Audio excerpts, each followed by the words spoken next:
এখানে আমার ব্যক্তিগত স্বাধীনতা বলে আসলে তেমন সে থাকবে না, কারণ আমি আসলে প্র্যাকটিস করছি 4-5 বা 3-4 প্র্যাকটিস করার জন্য, বা টিম ম্যানেজমেন্ট দেখে এখানে আমাকে 7-8-এ নামাইছে। তো আমার কাছে এখানে আসলে কিছু আমার করার নাই, টিম ম্যানেজমেন্টের কল।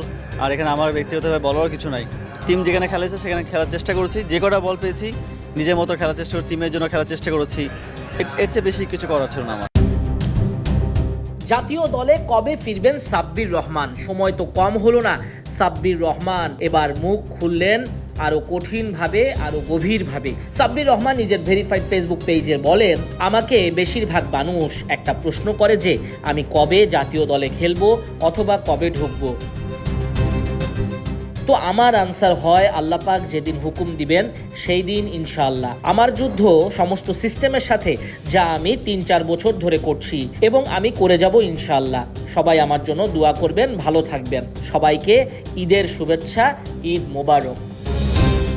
34 বছর বয়সী এই হার্ড হিটার ব্যাটার কথাটা ভুল বলেননি। সিস্টেমের সঙ্গেই তো লড়ে যাচ্ছেন সাব্বির। সর্বশেষ জাতীয় দলের হয়ে টি-20তে খেলেছেন সেই 2022 সালের অক্টোবরে বাংলাদেশ পাকিস্তান ম্যাচে ক্রাইস্ট চার্চে। ওয়ানডে ম্যাচে দেখা গেছে সেই 2019 সালে কলম্বোতে।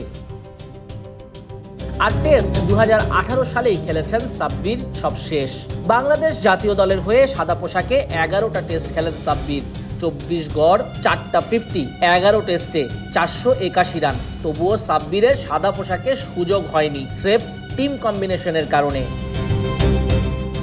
সাদা বলে তো সাব্বির নিজের পছন্দের ব্যাটিং অর্ডারেই খেলতে পারেন না। 66 ওয়ানডেতে করেছেন 1333 রান 25 গড়ে। অনেকেই বলে থাকেন সাব্বিরকে সুযোগ দেওয়া হয়েছে, সাব্বির কাজে লাগাতে পারেননি। কিন্তু সাব্বির তো ফিনিশার নন। সাব্বির 3-4-এ ব্যাটিং করার মতো যোগ্য ব্যাটার, কিন্তু তিনি কখনোই সে অর্থে সুযোগ পাননি। সাব্বিরের যে ব্যাটিং অর্ডারে সাফল্য, সেই ব্যাটিং অর্ডারে সাব্বিরকে নানা সময়ে সরিয়ে অন্য জায়গায় খেলানো হয়েছে, যে আক্ষেপ সাব্বির কখনো ভুলতে পারেন না। টি-20তে সাব্বির 48টা ম্যাচ খেলেছেন বাংলাদেশ দলের হয়ে।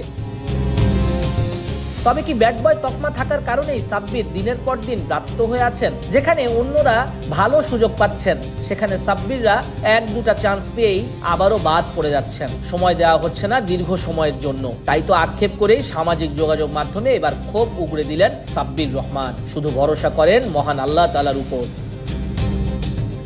নাজমুস সাকিব, কালবেলা।